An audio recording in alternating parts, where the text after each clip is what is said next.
तो सभी बच्चा ने गुण गुण राम राम राधे राधे जय श्री श्याम। तो काल बच्चों आप बात कराया था प्रश्नावली 2.2 के मायने क्वेश्चन नंबर 10 तक आप क्वेश्चन निकाल लिया था। और आज आप बात करला क्वेश्चन नंबर 11 से ले और 16 तक। और आज आप प्रश्नावली क्या भी खत्म कर देला क्योंकि हेडेक बन चुकी था लोग आगे मंदे आजी का 4-5 वीडियो बनवा था क्वेश्चन समझावा के चक्कर में। तो थे बिल्कुल भी मत घबराओ, गणित को था को डर जाएगा जो सारो बार निकाल दूंगा मैं थाने एक एक सवाल एज इट इज बिल्कुल सही तरीका समझा दूंगा। इस प्रकार समझाऊंगा कि ते गणित से प्रेम कर लाग जाओला। तो ते सिर्फ और सिर्फ ध्यान दियो क्वेश्चन वाला। तो टावरो आज को आपनो क्वेश्चन नंबर 11 से पहले तो क्वेश्चन नंबर 11 का मायने अपन शर्त दे रखी है। क्वेश्चन माने दे रखी है कि बाई चूंग के पिताजी उसके दादाजी से 26 वर्ष छोटे हैं और बाई चूंग से 29 वर्ष बड़े हैं। तीनों की आयु का योग 135 वर्ष है। तीनों की अलग अलग आयु बताइए। तो बाई चूंग कौन से है और कोई चीन को आदमी दी के मुंते लाग के बाई चूंग कौन से एक बंदो छे एक लड़को छे। बाई चूंग के पिताजी भाई ऑलरेडी सीधी सी बात छे पिताजी और दादाजी मतलब बाई चूंगा को बेटो छे जो पिताजी और दादाजी दोनों के भाई वाली ज्यादा ही कम तो बसुरी आज तक तो ये हुई हो भाई बेटा की आयु जाके बाप से ज्यादा हुई हो। तो बेटा की आयु कम रही बाप की आयु ज्यादा रही। पहले तो पिताजी की आयु रही फिर पिताजी से ज्यादा दादाजी की आयु रही। तो बाई चूंग के पिताजी उसके दादाजी से 26 वर्ष छोटे हैं। हाँ सीधी सी बात है भाई बाई चूंग को जो दादाजी से है कि वो बड़ो हो लो और वो पिताजी बिका दादा सु छोटो हो लो कतरो छोटो हो लो 26 साल। और बाई चूंग से 29 वर्ष बड़ो जे बाई चूंग से 29 वर्ष कौन बड़ो जे बाई चूंग से 29 वर्ष कौन बड़ो जे बिको पापा बड़ो जे यानी बिको पिताजी बाई चूंग को पिताजी बाई चूंग से 29 साल बड़ो जे। तो और तीने की आयु को कतरो जे 135। तो आपन का करनो जे तीने की अलग अलग आयु बतानी जे। चल एक चराला रैखिक समीकरण छे रैखिक समीकरण आपने बनानो छे और बी के अनुसार आपने हल ज्ञात करनो छे। तो सबसे पहले काई करला आपा काई मानला पहले कोई एक चर ढूंढला ये सुलियर जेड तक बताओ कौन सा चर मानू। पहले तो x ना पकड़ लिया आपा x काई मानला बच्चों। इसमें दो शर्त है। दो शर्त कैसे है या तो आप बाई चूंग की उम्र मान लो x ठीक है। अगर बाई चूंग की उम्र x नहीं मानते हो तो आप उसके दादाजी की उम्र मान लो x। क्यों क्योंकि जो उम्र है ना वो बाई चूंग पे और इसके दादाजी पे ही डिपेंड है। आप इसके पिताजी की उम्र सीधे नहीं मान सकते। तो क्या करें बताओ किसकी उम्र माने किसकी उम्र माने। चलो बाई चूंग की उम्र मान लेते हैं। माना बाई चूंग की उम्र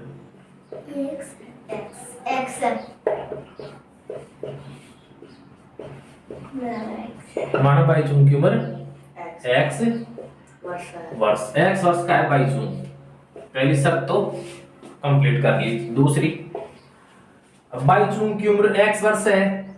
बाई चूंग से उसके पिताजी की कितनी है 29 वर्ष ज्यादा है। तो पिताजी की कितनी होगी बाई चूंग के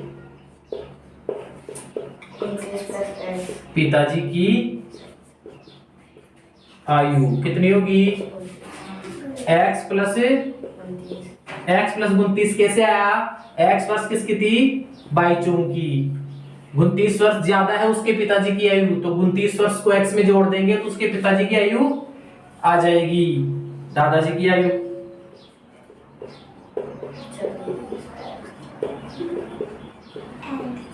अब बताओ कितनी आएगी दादाजी की आयु। दे रखा है कि पिताजी से उसके दादाजी की आयु 26 वर्ष ज्यादा है। मतलब जो बाई चूंग के पापा है ना उनके पापा से भी कितनी ज्यादा है 26 वर्ष। बाई चूंग के पिताजी की आयु कितनी है बाई चूंग के पिताजी की आयु है x प्लस 29 वर्ष उससे भी कितनी ज्यादा है 26 वर्ष। तो 26 और जोड़ दो इसमें भाई ये तो होगी बाई चूंग के पिताजी की आयु। और बाई चूंग के पिताजी की आयु से भी कितने ज्यादा है उसके दादाजी 26 साल ज्यादा। तो 26 मैंने यहाँ ऐड कर दी है तो ये दादाजी की आयु आ गई।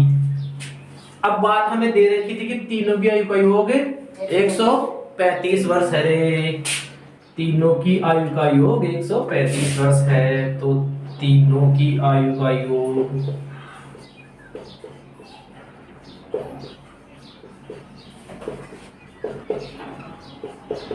तीनों की आयु का योग 135 वर्ष तीनों की आयु का योग कर देंगे। क्या कर देंगे? योग कर देंगे। बाई चूंग की आयु कितनी है? x वर्ष। योग में प्लस का चिन्ह ही दर्शाएंगे ना, धनात्मक चिन्ह। हाँ। बाई चूंग की आयु x वर्ष है। पिताजी की आयु x प्लस 29 फिर प्लस है क्योंकि योग ही करना है ना। दादाजी की कितनी है? x प्लस 29 प्लस 26 बराबर टोटल कितनी आयु है? 135 वर्ष। सजातीय को जोड़ देंगे ना, और विजातीय को एक साथ जोड़ देंगे। जो भी चिन्ह है उसके साथ वैसा का वैसा काम कर देंगे। यहाँ धनात्मक के चिन्ह सारे तो सभी जुड़ेंगे एक दूसरे में। तो यहाँ 1x, इधर भी 1x, इधर भी 1x, तो एक और एक मिलकर कितने हो गए? 3x प्लस का चिन्ह। अब 29 और 26 इनको जोड़ो रे। 29 और 26 इनको जोड़ो अचर पदों को।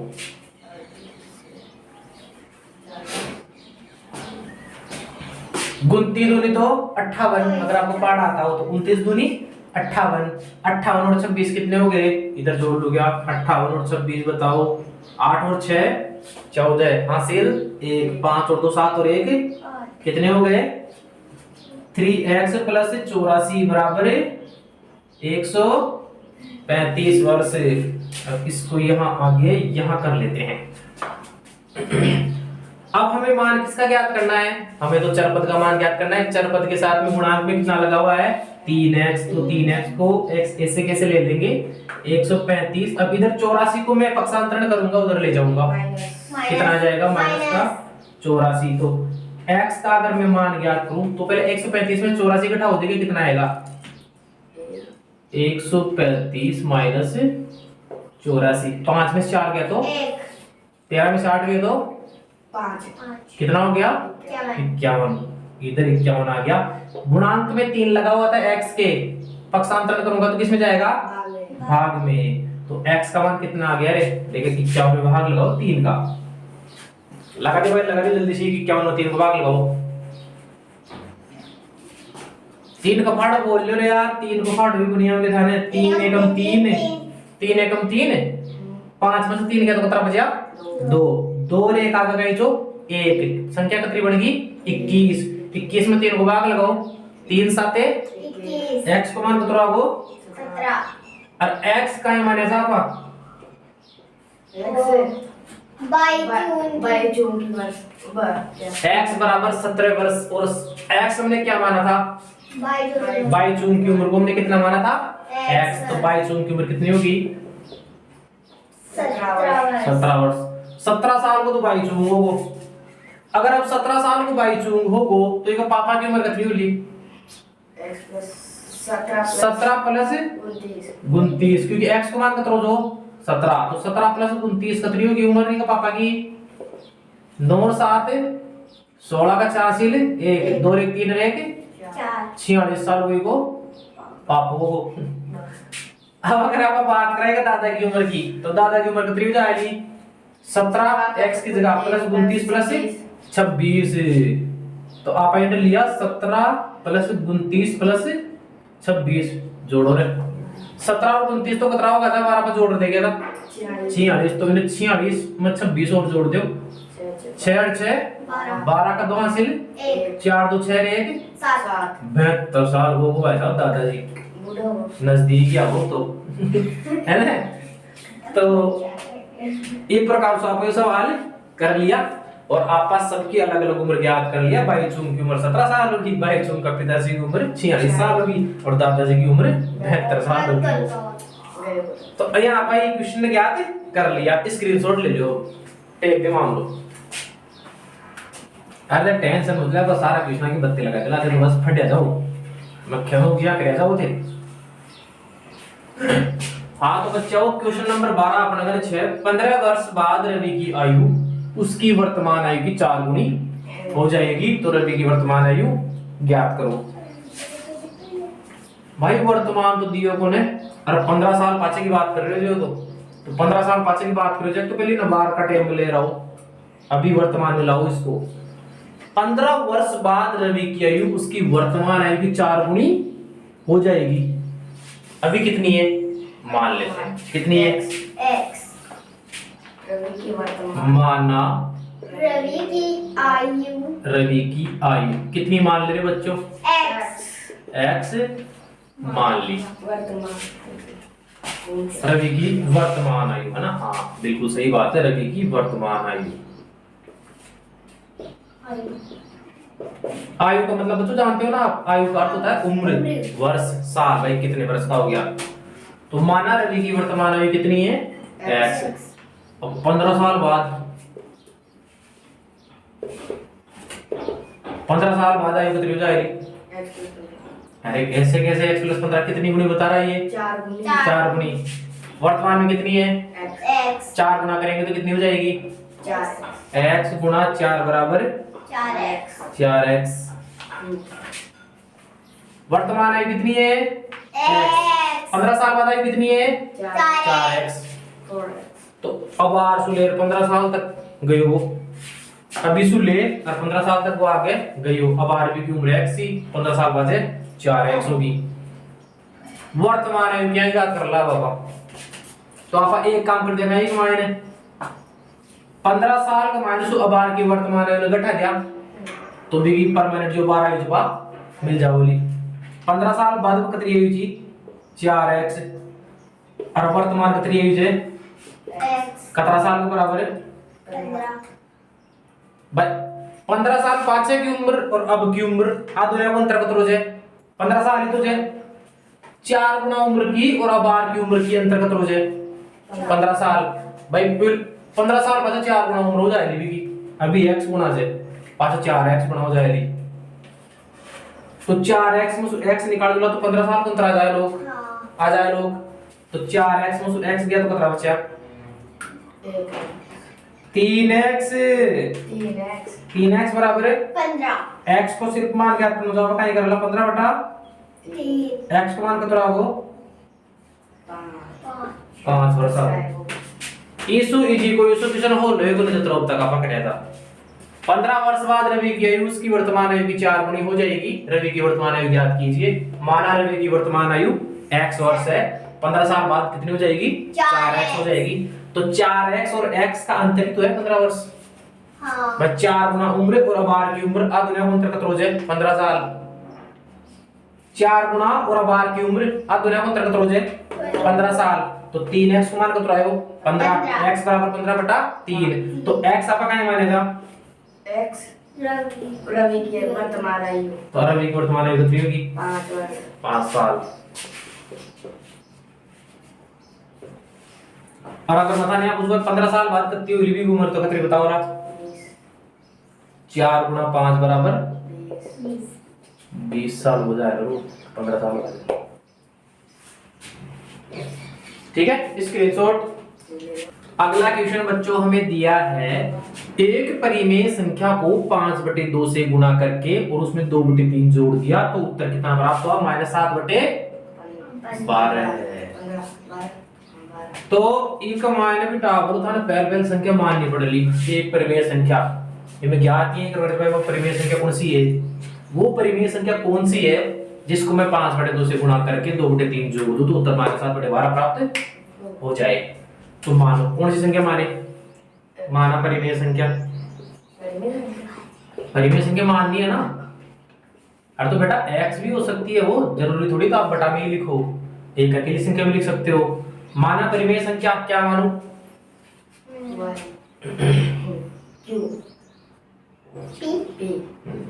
माना परिमेय संख्या p है। क्या है? p है।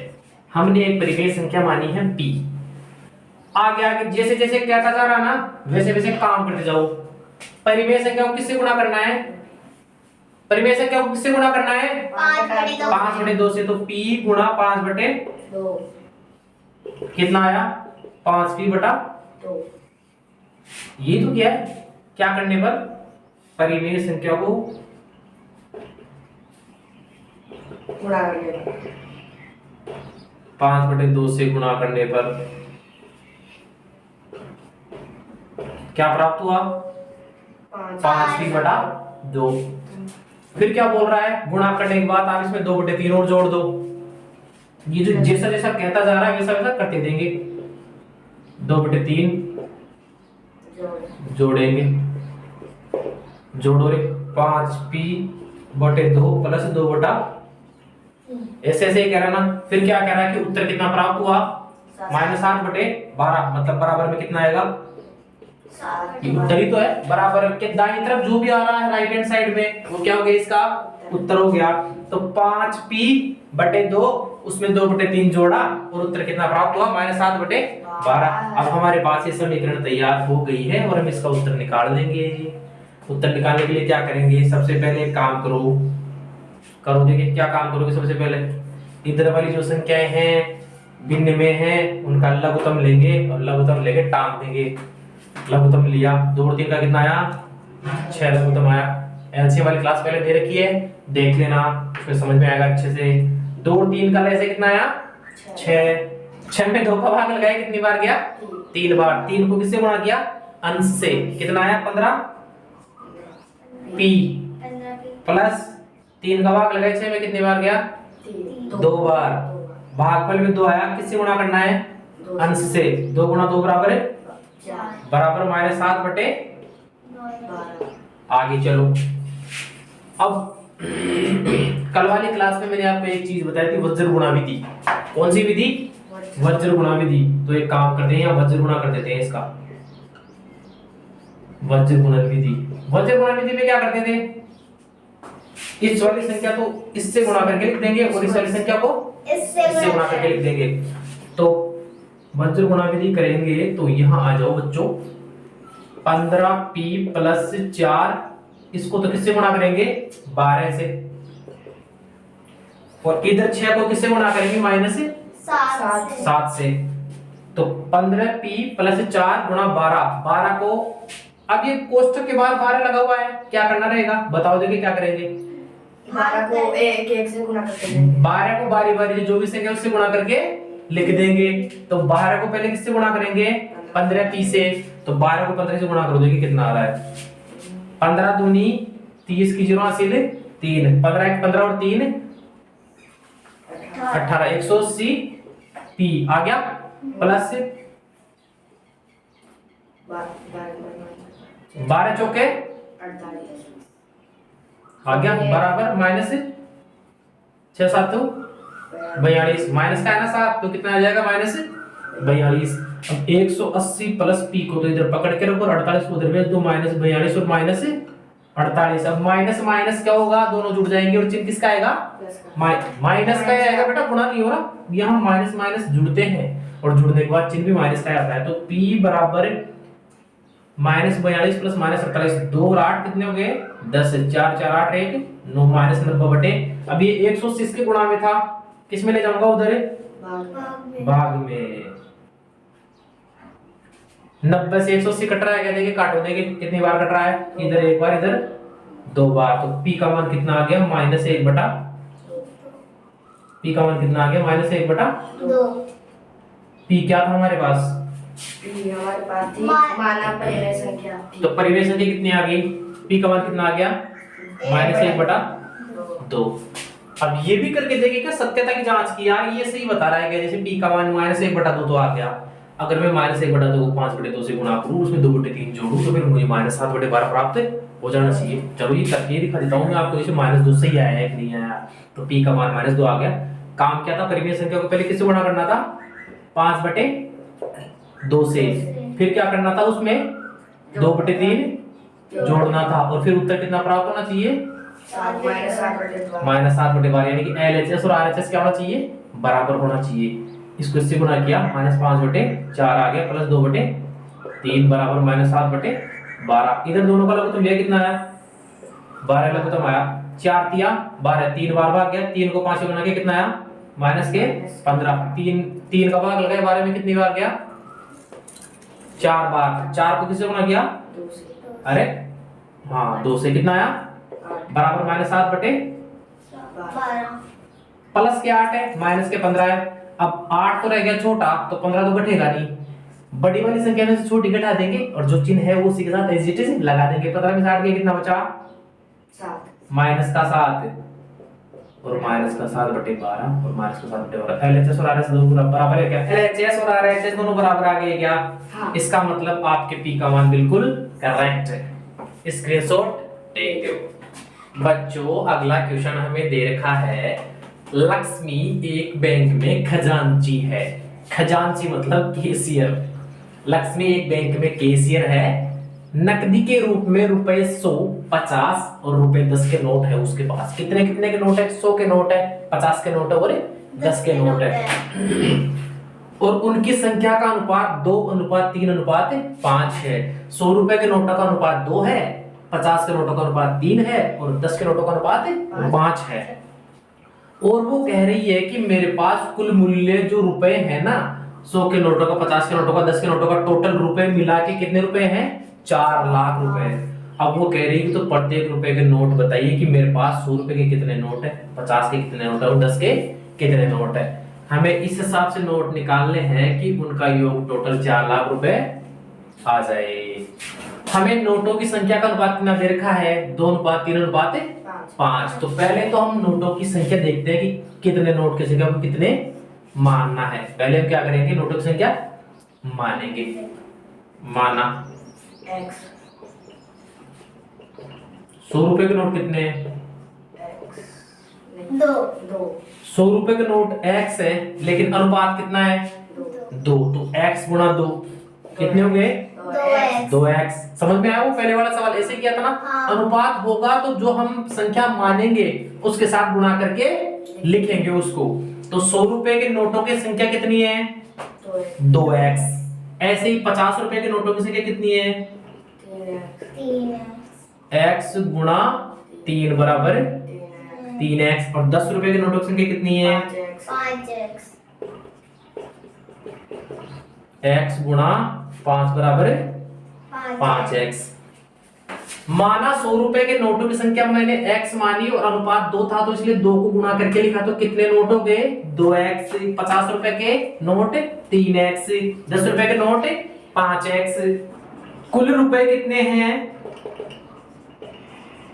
कुल रुपए 4 लाख रुपए। कितने रुपए हैं? 4 लाख रुपए। 4 लाख। अब मुझे आप एक चीज बताओ रे, अगर मुझे नोटों की संख्या ज्ञात करनी है तो मैं क्या करूंगा इसके अंदर? मान लो मैंने बोला कि 100 रुपए के नोट है 2x। कितने नोट है? 2x। नोटों को मैं रुपये से गुणा कर दूंगा तो मेरे पास टोटल रुपए आ जाएंगे ना। जैसे मान लो मेरे पास 100 रुपए के कितने नोट है? 2। और मैं आपसे पूछूं कि मेरे पास टोटल रुपए कितने हो तो आप कैसे बताओगे? मैंने आपको बोला कि मेरे पास 100 रुपए के 2 नोट है। कितने नोट है? 2 नोट है। अब मैं आपसे पूछ रहा हूं कि मुझे आप टोटल रुपए बताओ। 200 रुपए। कैसे ज्ञात किया? किसको किससे? नोटों को मूल्य से गुणा किया ना आपने। 100 को किससे गुणा किया? 2 से, क्योंकि नोटों की संख्या कितनी है? 2 और मूल्य, एक नोट का मूल्य कितना है? 100 रुपए। तो 100 गुणा 100, 100 प्लस 100 या 100 गुणा 2 इज इक्वल टू 200 रुपये। तो कुल मूल्य में अगर ज्ञात करूं, 100 के नोटों का मैं मूल्य ज्ञात करूं, मेरे पास नोटों की संख्या कितनी है? 2x। और एक नोट का मूल्य कितना है? 100 रुपये। तो 100 गुणा 2x ऐसे लिख सकता हूं क्या मैं? 100 के नोटों का टोटल मूल्य ज्ञात करने के लिए 100 गुणा 2x लिख सकता हूं क्या? क्यों लिखा 100 गुणा 2x? क्योंकि एक नोट का मूल्य तो कितना है? 100 रुपए और नोटों की संख्या कितनी है? 2x। तो 100 गुणा 2x 100 के नोटों की मूल्य की संख्या हो गई। प्लस अब 50 रुपए के नोटों की संख्या कितनी है? 3x। अगर मैं पूछूं कि 50 रुपए के नोटों की संख्या से कुल मूल्य कितना बन रहा है तो क्या लिखोगे? 50 गुणा 3x। कितना लिखोगे? 50 गुणा 3x। ऐसे ही मैं आपसे पूछूं कि 10 रुपए के नोटों की संख्या मुझे ज्ञात करनी है, मेरे पास नोट कितने हैं? 5x। तो मैं क्या करूंगा? 10 को 5x से गुणा कर दूंगा और मुझे क्या पता लग जाएगा? टोटल मूल्य की। 10 रुपए के नोटों का कितना मूल्य मेरे पास हो गया? तो 10 गुणा 5x बराबर में कितने रुपए थे टोटल? 4 लाख रुपये। लो, समीकरण बन गया। यही तो मुख्य रूप से ज्ञात करना रहता है। ये एक चर रैखिक समीकरण बन गया है। अब 100 को 2 से गुणा करके लिखेंगे, कितना आ गया? 200x प्लस में 5 दिया 15 यानी कि 150 x प्लस में 10 गुना 50 यानी 10 गुना 5 यानी 50x बराबर 4 लाख रुपये।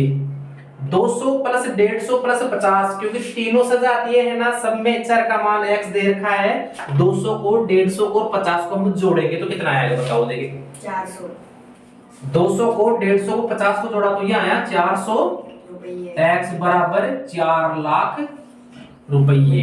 x का मान कैसे ज्ञात करेंगे, पता तो लग ही गया होगा। x का मान कैसे ज्ञात करेंगे, यहाँ ज्ञात कर लोगे x का मान। हाँ, x का मान ज्ञात करने के लिए मैं क्या करूंगा, 4 लाख बटे 400।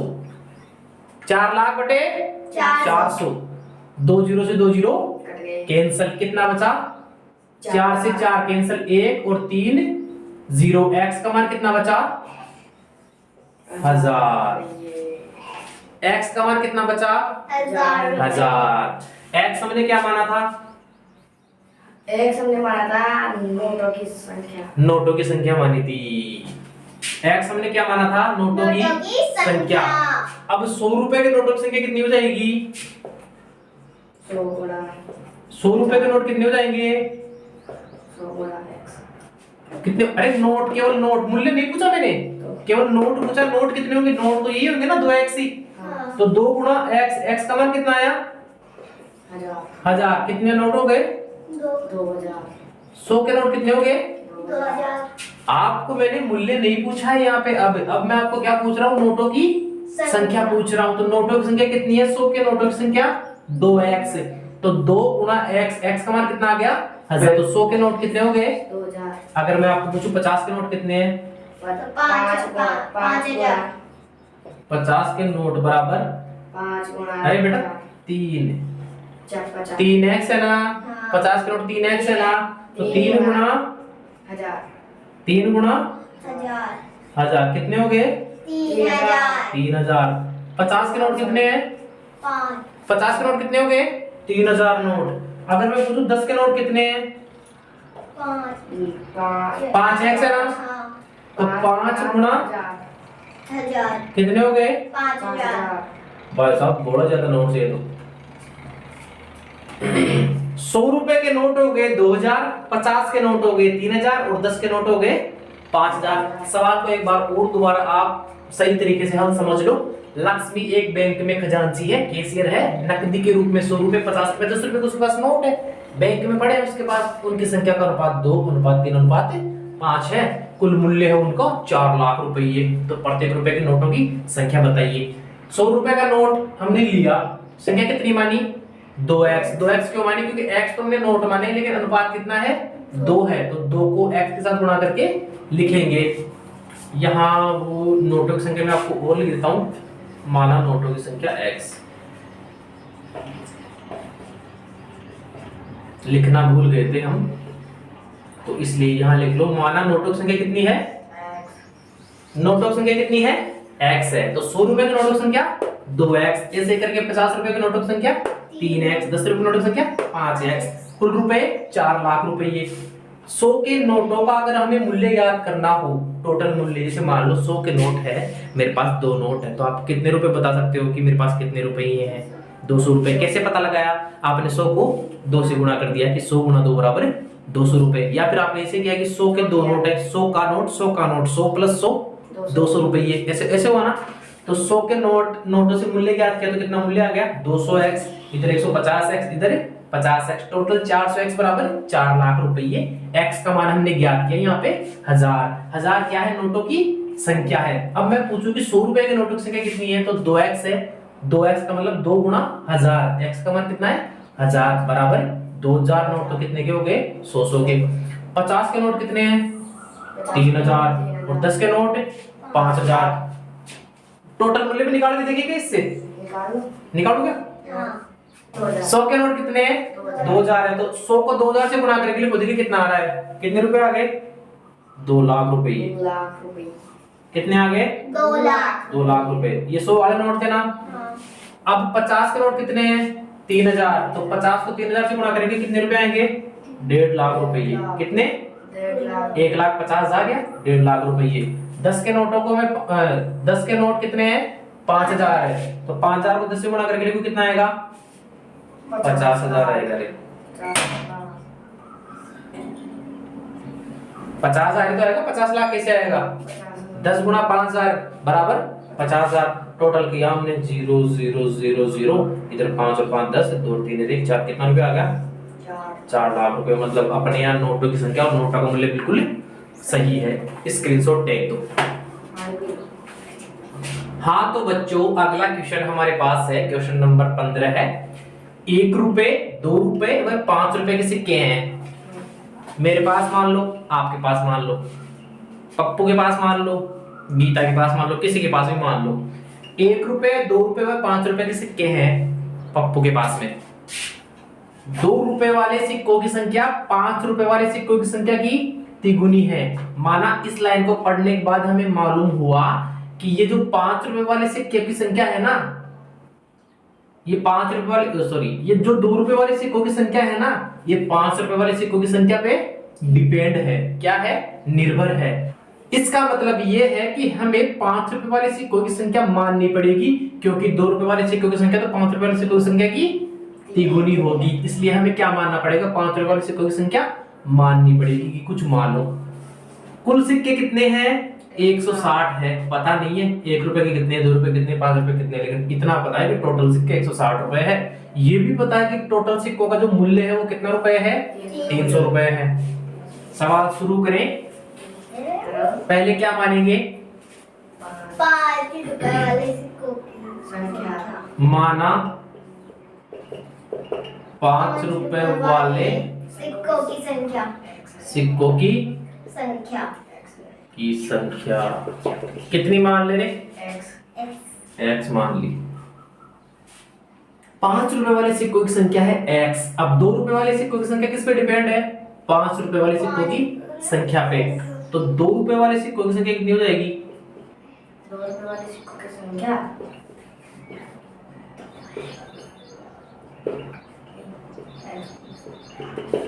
2 रुपए वाले सिक्कों की संख्या कितनी है? कितनी है? 2 रुपए वाले सिक्कों की संख्या किससे तिगुनी है? 5 रुपए वाले सिक्कों की संख्या से। 5 रुपए वाले सिक्के कितने हैं? x। तो किसके 3 गुनी होगी? x के 3 गुनी होगी। समझो बात को समझो। 2 रुपए वाले सिक्कों की संख्या 5 रुपए वाले सिक्कों की संख्या से तिगुनी है। तो 5 रुपए वाले सिक्के कितने हैं? x सिक्के हैं। 5 रुपए वाले x सिक्के हैं, तो 2 रुपए वाले सिक्कों की संख्या x से तिगुनी है। तो x गुणा 3 बराबर 3x। अगर माना 5 रुपए वाले सिक्कों की संख्या x है, 2 रुपए वाले सिक्कों की संख्या 3x है, तो 1 रुपए वाले सिक्कों की संख्या कितनी होगी? ये बताओ। x रुपए वाले सिक्कों की संख्या कितनी होगी? बताओ, दोनों में से कोई सा भी तो बताओ कितनी होगी। 1 रुपए वाले सिक्कों की संख्या क्या कितनी होगी? नहीं पता? मैं बताऊं कितनी होगी। टोटल सिक्के कितने हैं? 160। तो मैं ऐसे नहीं कर सकता कि 160 सिक्कों में से ये वाली संख्या और ये वाली संख्या घटा दूं, तो 1 रुपए वाले सिक्कों की संख्या बच जाएगी ना? बचेगी ना? कुल सिक्के कितने हैं? सॉरी, यहाँ पे लिखते हैं 1 रुपए वाले सिक्कों की संख्या। उसके लिए हम क्या करेंगे? कुल सिक्कों में से क्या माइनस करेंगे? कुल सिक्के माइनस 5 रुपए वाले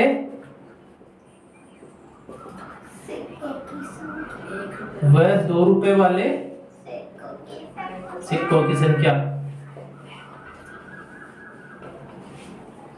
अगर मुझे कुल सिक्के ज्ञात करने तो मैं क्या करूंगा? 5 रुपए वाले 2 रुपए वाले सिक्कों की संख्या को कुल सिक्कों में से माइनस कर दूंगा। तो कुल सिक्के कितने थे?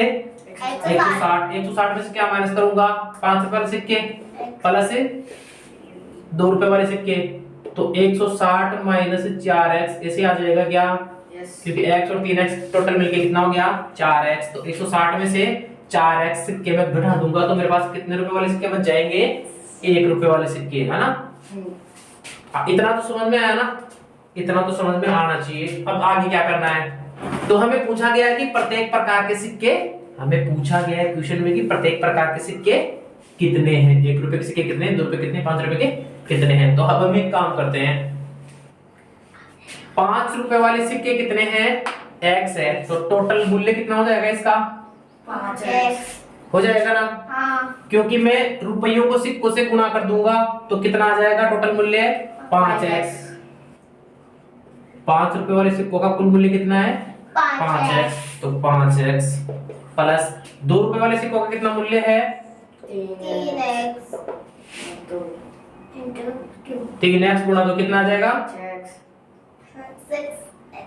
6x कुल मूल्य। किसका आया 6x कुल मूल्य 2 रुपए वाले सिक्कों का। ये पता है ना 6x क्यों आया यहाँ पे, ये 3x को 2 से गुणा क्यों किया मैंने, पता है आपको, क्योंकि सिक्कों की संख्या कितनी है 3x और सिक्के हैं किसके 2 रुपए के, तो टोटल मूल्य कितना हो जाएगा इनका 6x रुपये, है ना। तो 5x प्लस 6x प्लस 1 रुपए वाले सिक्कों की संख्या कितनी है 160, तो 160 माइनस 4x, तो 1 गुणा 160 माइनस 4x। ये कुल मूल्य हो जाएगा ना इसका। यस। कुल मूल्य कितना हो जाएगा 160 माइनस 4x गुणा 1। आया समझ में, तो 1 गुणा 160 माइनस 4x। अब इन सिक्कों का टोटल मूल्य है कितना, कितना है 300 रुपये। 5x प्लस 6x प्लस 1 को गुणा किया अंदर, तो ऐसे कैसे एजिट जाएगा 160 माइनस 4x बराबर 300 रुपये। 5x plus 6x minus 4x क्या करेंगे, सजाते सजाते को एक जगह लिख लेंगे। इधर तो जोड़ सकता हूँ क्या मैं 5x और 6x को, कितना हो गया 11x हो गया। ये इधर माइनस का 4x, तो भाई साहब माइनस का 4x ऐसे कैसे लिखेंगे एक बार, तो इधर कितना है 300। अब आगे चलते हैं, माइनस इधर 4x है, माइनस में मतलब 11 में से घटेगा, कितना आएगा 11 में से 4 गया तो 7x। 7x बराबर 300। अब बटा में क्या लगाऊंगा मैं, सॉरी 7x बराबर 300। इधर 160 प्लस में था, पक्षांतरण करके उधर ले गया, किसमें चला गया माइनस में। तो 7x बराबर 300 माइनस 160, तो 7x का मान कितना आ गया, इधर 300 में से 160 घटाओ रे 140 रुपये। x का मान कितना आ गया 140 बटे 7 बराबर 20 क्या 20 क्या सिक्के 20 क्या आ गया सिक्के। अब रुपल्ली नहीं है बच्चों, रुपल्ली से तो रुपल्ली कट गया। x का मान क्या आ गया 20 सिक्के। x हमने क्या माना था 5 रुपए वाले सिक्के। तो 5 रुपए वाले सिक्कों की संख्या कितनी हो जाएगी 20 सिक्के। तो 5 रुपए वाले सिक्कों की संख्या कितनी हो जाएगी 20 सिक्के। 20 गुणा 3 कर लो, तो 20 गुणा 5 कितने रुपए हो गए 100 रुपये। भाई अपने पास 5 रुपए के सिक्के हैं जेब में, अब 20 सिक्के हैं टोटल। 5 रुपए के सिक्के हैं 20 सिक्के हैं, कितने रुपए हुए 100 रुपये। 20 गुणा 5 बराबर 100 रुपए। ऐसे ही मैं आपको बोलूं कि 2 रुपए वाले सिक्के कितने हुए 3x हुए ना, तो 3x माने 3 गुणा x का मान क्या आ गया 20। तो कितने सिक्के हो गए 2 रुपए वाले 60 सिक्के। 1 रुपए वाले सिक्के कितने हो गए 1 रुपए वाले 160 minus 160 minus 4x। 160 minus 4x, 4 को x से गुणा करके लिखेंगे, कितना आएगा 4 गुणा x। x का मान कितना है 20, तो 4 गुणा 20 कितना हो गया 80 हो गया ना। तो 160 माइनस 80 कितना बचा 80 बचेगा। तो 1 रुपए वाले कितने सिक्के हो जाएंगे 80 सिक्के। और मैं आपको कहूं कि 80 सिक्के हैं 1 रुपए के, तो इनसे टोटल रुपए कितने बढ़ेंगे 80 रुपए ही बढ़ेंगे। पर एक के सिक्के हैं, कितने सिक्के हैं 80 सिक्के, तो रुपए कितने बढ़ेंगे आपके पास 80 रुपए। और 20 दो रुपए के आपके पास कितने सिक्के हैं 60 सिक्के हैं, तो 60 सिक्कों से कितने रुपए बनेंगे 2 रुपए के 120 रुपए। कितने 120 रुपए। तो अब मैं आपको जोड़ के बताऊं कि 100 120 और 80 कितने रुपए हो गए टोटल 0 जी 10। तो कुल मूल्य 300 रुपए आ गया क्या अपना, तो 300 रुपए बढ़ गया, अपने को तो दिक्कत ही नहीं है। और अगर मैं आपको सिक्के भी बताऊं कि सिक्कों की संख्या कितनी है, तो x का मान तो कितना आया था 20 सिक्के थे ना, 20 सिक्के तो वो 60 सिक्के 2 रुपए वाले कितने हो गए टोटल 20 और 60, 160, 20 और 60, 20 और 20 60, 140 अरे बेटा 20 और 60 गुणा नहीं करना, गुणा में भी 140 नहीं होगा, 20 और 60 जोड़ना है 160, यार। एक 60 और 20 80 रुपए नहीं हो जाएंगे? 60 और 20, और रुपए क्या मतलब 60 और 20 80 सिक्के नहीं हो जाएंगे? हाँ, तो मुझे आप एक ये चीज बताओ कि 5 रुपए वाले सिक्के कितने थे? 20 सिक्के। कितने थे? 20 सिक्के 20 सिक्के। 2 रुपए वाले कितने सिक्के थे? 60 60 सिक्के। तो 20 सिक्के और 60 सिक्के कितने सिक्के हो गए टोटल? 80 सिक्के। 80 सिक्के। अब 1 रुपए वाले कितने सिक्के हैं? 80। तो 80 तो वो हो गए, 80 ये हो गए, कितने हो गए टोटल सिक्के? 160। तो क्या 160 सिक्के मिल गए टोटल? यस, बस, तो आप इसका स्क्रीनशॉट ले लो, आपके लिए ये बहुत है। अरे समझ में आ रहा है नहीं आ रहा? हाँ, अगर इन सवालों को बच्चों आप घर पे प्रैक्टिस करोगे ना तो आपको अच्छे से समझ में आएगा, आप जिंदगी में कभी भूल ही नहीं पाओगे। बस मैं जैसे जैसे पढ़ाई जा रहा हूँ ना वैसे वैसे आप मेरे साथ मेरी क्लास पे ध्यान दो, मेरी क्लास लेते रहो, मेरे वीडियोस को देखते रहो, आपको अच्छे से समझ में आएगा। मैं एक एक क्वेश्चन करवा दूंगा आपको, लेकिन समझना तो आपको ही पड़ेगा, प्रैक्टिस तो आपको ही करनी पड़ेगी। टीचर सिर्फ और सिर्फ आपको 1% बता सकता है, बाकी 99% आपको खुद को करना रहता है। उस 1% में टीचर के पास जो ज्ञान होता है ना वो अपना खुद का ज्ञान आपको दे देता है, लेकिन उसे यूज करने का काम आप बच्चों का होता है। अब वो आप कैसे यूज करते हो वो आपके ऊपर डिपेंड करता है। अगलो सवाल रे भाई, क्वेश्चन नंबर 16 अंतिम प्रश्न भेजो। चलो कोई बात नहीं, अरे लड़ो नहीं। हाथ में तो क्वेश्चन नंबर 16 हमें दे रखा है बच्चों, ये आज का हमारा अंतिम क्वेश्चन रहेगा और इसके साथ ही हमारी पर्सनालिटी 2 घंटों खत्म हो जाएगी। तो एक निबंध प्रतियोगिता में विजेता को 100 रुपए और बाकी सबको 25 रुपए पुरस्कार दिया जाएगा। अरे इधर ध्यान दो, एक निबंध प्रतियोगिता में विजेता को 100 रुपए, बाकी सबको 25 रुपए पुरस्कार दिया जाएगा। विजेता मतलब जो फर्स्ट नंबर पे आएगा, और उसके अलावा बाकी जो उप विजेता होंगे, जो भी टीम होगी, उनको कितने रुपए दिए जाएंगे? 25 रुपए। और भाई साहब जो फर्स्ट नंबर पे आएगा उसे कितने देंगे? 100 रुपए। तो बांटी गई कुल राशि कितनी है? 3000। भाई बच्चों में 3000 तो बांट दिया, कितनी राशि बांट दी? 3000 रुपए। अब हमसे ये पूछ लिया उसने कहा कि 63 प्रतिभागी थे, यानी कि जो प्रतियोगिता में भाग लेने वाले बंदे थे ना वो कितने थे? 63 में से विजेताओं की संख्या कितनी है? भाई खूब सारी प्रतियोगिताएं होंगी, बहुत सारी प्रतियोगिताएं होंगी, उनमें से कितने बंदे एक एक नंबर पे आए? हमसे ये पूछना चाह रहा है। क्या पूछना चाह रहा है कि जैसे मान लो आपके पास 10 प्रतियोगिताएं थी इसमें, तो 10 में से कितने बंदों को उसने पारितोषिक वितरण किया? 100 रुपए, और कितनों को 25-25 रुपए वितरित किया। 63 प्रतिभागी थे इसमें टोटल। तो आओ बच्चों तुम्हें दिखाई झांकी हिंदुस्तान की। इस मिट्टी से तिलक करो, ये धरती है बलिदान की। इस मिट्टी में तो सबसे पहले बच्चों हम क्या मानेंगे? माना, अरे इधर देखो, ध्यान देना जरूरी है। माना विजेताओं की संख्या, यही तो मानेंगे ना? क्या मानेंगे? क्या मानेंगे? विजेताओं की संख्या। विजेता मतलब जो जीतेंगे। तो माना विजेता की संख्या कितनी मान ली? X। टोटल कितने थे? 60 अब जो विजेता नहीं है उनकी संख्या कितनी हो जाएगी? उनकी संख्या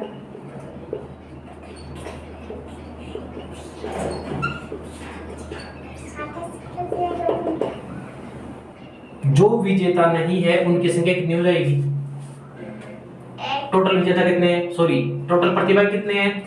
63 में से मैंने मान लिया X तो क्या है?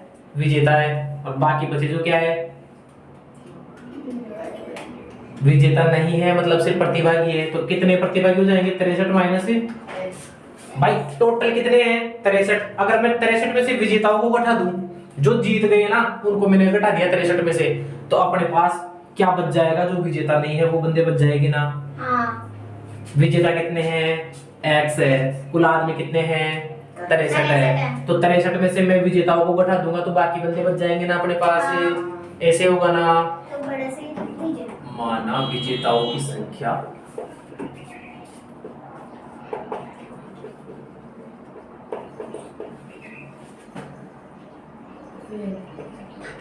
जो विजेता नहीं है उनकी संख्या